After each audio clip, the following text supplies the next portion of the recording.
Sunday morning பார்க்கில் walking முடிச்சுட்டு அப்படியே வர வழியில் மார்க்கெட்டில் மட்டன் கொஞ்சம் அட்லாண்டிக் சால்மன் ஃபிஷ் இருந்தது ஃப்ரெஷ்ஷாக. அது கொஞ்சம் வாங்கிட்டு மத்தி மீன் வாங்கிட்டு வந்தோம். வந்துட்டு ஃபஸ்ட்டு மட்டன் குழம்புக்கு வெங்காயம் பூண்டு இஞ்சியெல்லாம் வதக்கிட்டேன். அது கூடயே கொஞ்சம் தக்காளி அதையும் சேர்த்து வதக்கிட்டு மிளகு சீரகம் பட்டை கிராம்பெல்லாம் போட்டு அதை நல்லா வதக்கி எடுத்துக்கிட்டேன். அதுக்கப்புறம் அதுலேயே வீட்டில் அரைச்ச குழம்பு மிளகாத்தூள் மஞ்சத்தூள் மிளகாத்தூள் கொத்தமல்லி தூள் எல்லாம் போட்டு வதக்கி அரைக்கிறதுக்கு தனியாக எடுத்து வச்சுட்டேன். மீன்வைல் மட்டனை கழுவிட்டு ஒரு பாத்திரத்தில் அதை வேக வைக்கிறதுக்காக போட்டுட்டேன். அதில் மஞ்சள் உப்பு மிளகுத்தூள் எல்லாம் போட்டு சிம்மில் கொஞ்சம் நேரம் வேக வச்சுட்டேன். அது வெந்துட்டுருக்கிறதுக்குள்ளேயே இந்த மசாலா ஆறுனதெல்லாம் அரைச்சி எடுத்து வச்சுட்டேன்.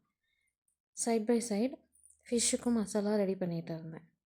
இப்போது மட்டன் ஓரளவுக்கு நல்லா வெந்ததுக்கப்புறமேட்டு அரைச்சி வச்சுருந்த மசாலாவை நல்லா கலந்து தேவையான அளவு தண்ணியும் ஊற்றி நல்லா கொதிக்க வச்சுட்டாச்சு. அதில் கொஞ்சம் மசாலா எடுத்து சைட் பை சைட் ஃப்ரைக்கும் ரெடி பண்ணிட்டேன்.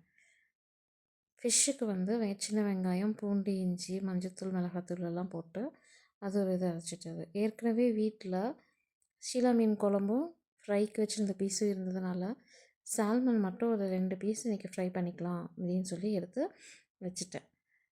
சீலா மீனும் ஃப்ரை பண்ணிவிட்டு கூடவே இந்த சால்மனும் ஃப்ரை பண்ணிவிட்டு எடுத்துட்டாச்சு. செஞ்ச மட்டன் குழம்பு ஃப்ரை ஃபிஷ் பீஸ் எல்லாம் வச்சு லன்ச் ரெடி பண்ணியாச்சு.